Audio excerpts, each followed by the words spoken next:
Assalamualaikum warahmatullahi wabarakatuh. Saya mewakili dari teman-teman pada kelompok saya, yakni kelompok 10 dengan kelompok Diah Kusmawardani dan saya sendiri Eka Puji Lestari serta Eka Rohmawati. Saya sebagai pembukaan pada makalah ini menyampaikan bahwa kami mengangkat judul yakni konsep-konsep dakwah dalam tema-tema kebinekaan. Di Indonesia adalah negara yang penuh dengan keragaman. Nah, terdiri dari beraneka ragam budaya. Keragaman budaya salah satu di Indonesia itu adalah cultural diversity, yakni kepercayaan ada di Indonesia. Nah, keragaman budaya di Indonesia adalah sesuatu yang tidak dapat dipungkiri keberadaannya. Yakni Indonesia memiliki keragaman yang sangat banyak sekali, terutama pada hal kebudayaan. Pengertian pesan dakwah di sini, pesan itu artinya sesuatu yang disampaikan pengirim kepada penerima. Yakni bisa diartikan pesan adalah sesuatu yang bisa disampaikan dari seseorang kepada orang lain, baik secara individu maupun kelompok. Sedangkan dakwah hakikatnya itu memiliki pengertian. Pengertiannya secara khusus itu pesan dakwah atau materi dakwah adalah isi dakwah yang disampaikan dai kepada mat'u yang bersumber dari agama.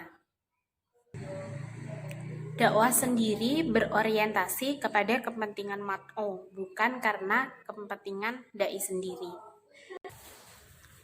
Seorang dai juga tidak hanya menyampaikan pesan kepada mat'u, tetapi juga memperhatikan psikologis mat'u.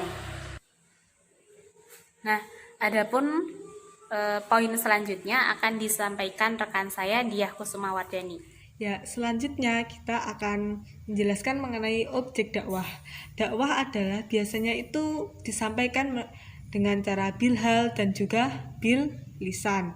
Ya, objek dakwah itu ada 3 macam. Yang pertama itu mengenai dakwah kepada orang yang beragama selain Islam. Maksudnya itu orang yang belum beragama Islam atau non-muslim, bisa jadi Kristen, Katolik, Buddha, dan lain sebagainya.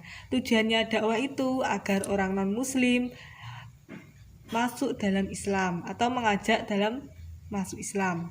Terus yang kedua yaitu dakwah kepada orang yang sudah memeluk Islam agar berislam secara totalitas, atau maksudnya itu berislam secara sempurna dengan menerapkan sistem Islam yang dalam seluruh aspek yang ada di dalam Islam dalam kehidupannya dan mempraktekannya.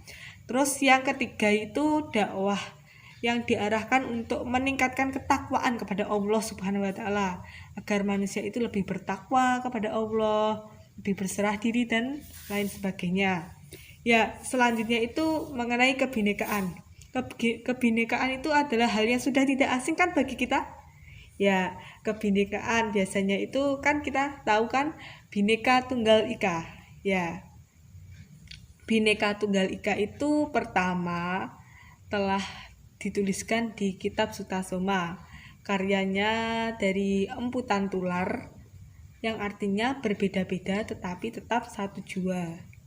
Ya, maksudnya itu agar Indonesia kan banyak dari macam suku, budaya, bahasa, tetapi maksudnya itu agar selalu bersatu dalam negara Indonesia. Oke, melanjutkan penjelasan dari Mbak Eka Puji dan juga Mbak Diah.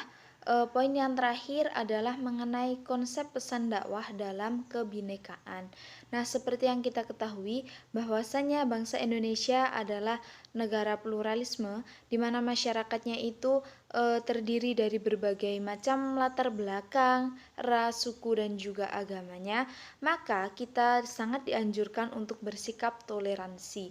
Begitu juga seorang dai dalam menyampaikan materinya kepada mat'u harus memperhatikan beberapa hal. Yang pertama adalah dengan menyadari heterogenitas masyarakat sasaran dakwah yang dihadapi. Jadi seorang dai harus memperhatikan siapa yang menjadi sasaran dakwahnya. Yang kedua adalah dakwah hendaknya dilakukan dengan menafikan unsur-unsur kebencian. Jadi dalam berdakwah itu harus memperhatikan unsur-unsur kebijaksanaan, perhatian, dan juga kesabaran. Jadi dakwah disampaikan dengan penuh bijaksana. Yang ketiga adalah dakwah hendaknya dilakukan dengan cara persuasif. Jadi dalam dakwah kita itu mengajak dan tidak memaksa. Yang keempat, dengan menghindari pikiran dan sikap menghina, bahkan menjelek-jelekan agama lain. Yang kelima, memahami perbedaan dan menjauhi sikap ekstremisme dalam beragama. Jadi dalam kita berdakwah, apalagi terlebih kepada orang yang non-muslim, kita tidak dianjurkan untuk terlalu fanatik, menunjukkan kefanatikan kita. Dalam Al-Quran sendiri juga terdapat berbagai ayat yang menjelaskan tentang toleransi. Salah satunya adalah Quran Surat Al-Baqarah ayat 256 yang berbunyi Bismillahirrahmanirrahim La ikraha fid dini qad tabayyana rusydu minal ghayy, yang artinya tidak ada paksaan untuk memasuki agama Islam, sesungguhnya telah jelas jalan yang benar dari jalan yang sesat. Kemudian juga ada Quran Surat Al-Kafirun ayat 6 yang berbunyi Bismillahirrahmanirrahim lakum dinukum waliyadin, yang artinya bagimu agamamu dan bagiku agamaku. Juga terdapat dalam Quran Surat Yunus ayat 99 dan Quran Surat Al-Kahfi ayat 29. Nah, dari ayat-ayat di atas tersebut menjelaskan atau dapat disimpulkan bahwasannya yang pertama, Allah Subhanahu wa taala itu tidak membangun keimanan di atas pemaksaan, melainkan menegakkannya di atas kekokohan dan kebebasan memilih. Jadi kita itu hanya dianjurkan untuk menyampaikan ajaran kita kepada orang lain. Untuk selebihnya apakah orang tersebut akan ikut menganut ajaran kita atau tidak, itu adalah hidayah dari Allah Subhanahu wa taala. Yang kedua, Islam menghormati sekaligus menghargai keberagaman suku bangsa. Islam tidak pernah sedikit pun berpikir untuk menafikan keberagaman dan kekayaan budaya di daerah manapun Islam itu dianut. Jadi Islam itu menyadari bahwa keragaman itu adalah sunatullah yang tidak mungkin bisa dihindari. Karena mustahil untuk menyatukan dalam satu agama, satu etnis, satu suku, dan juga satu budaya. Kemudian yang ketiga adalah Islam itu menghormati dan menghargai sekaligus melestarikan kearifan lokal selama hal itu positif dan tidak bertentangan dengan ajaran Islam. Seperti dikenal dalam usul fikih, dikenal dengan istilah al-urf as-sahih atau tradisi lokal yang baik.